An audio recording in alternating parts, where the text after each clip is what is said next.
Көшу туралы бір-екі ауыз пікірімді айтайын деп. Мен өзім Қытайдан келгенмін.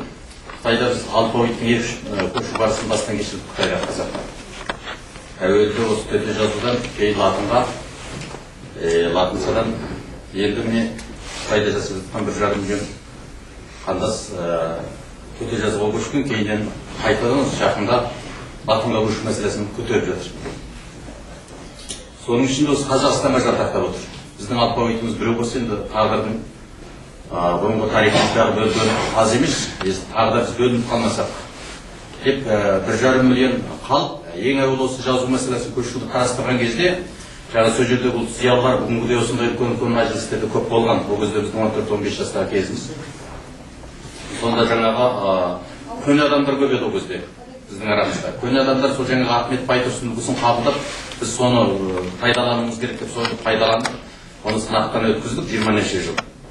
Соның кейін міне оның да бізге аса пайдалы емес екендігін, бүгінгі дүние халықтармен, басқа да ұлттармен жаңағы ең өздерінің сіңісіп бірге отырған Қытай халқымен салыстырған кезде Қытай халқының жазуы мынау 4-5 шақпақ жазу болғанмен оның мына неменеде бейнеленуі латын әрпімен бейнеленеді.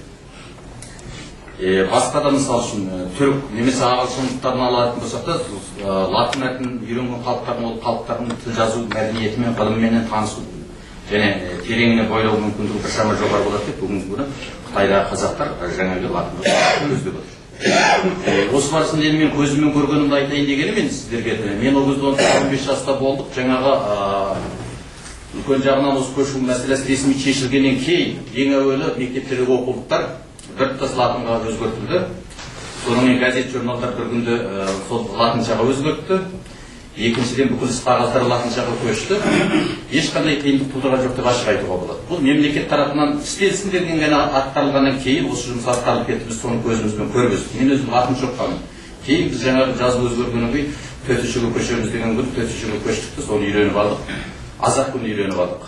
Мемлекет біртұтас соған құндылды. Ал жаңағы біз тарихи құжаттарымызды ұрпақтарымыз зерделей алмайды дегенге мен сенбеймін. Себебі біз өзіміз жаңағындай 3-4 тіл жазуды оқыдық. Қазір 3-4 тіл жазудың барлығында оқи береміз. Ұйғыр тілінде болсын, жаңағы төте жазуда болсын, латын әрпінде болсын, кириллицада болсын, ол өзі ұрпақтың зерделеуіне қатысты.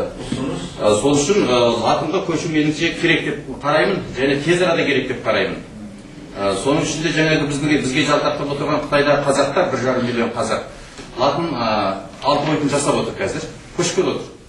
Ал оны бір-біріміз елі тоқтатып отырған Қазақстанға қарап. Егер біз бұны кешеуілдеткен жағдайда, немесе көшпейік деген жағдайда, немесе басқа бір алфавит талдаған жағдайда біз жаңағы шетелдегі 5 миллион қазақтың жаңағы тарихымен тамырластығымыздағы көптеген тиімділіктерімізден тағы да айырылып қалу кезеңінде тұрмыз. Сондықтан мен бірден бір көшу керек деп қараймын.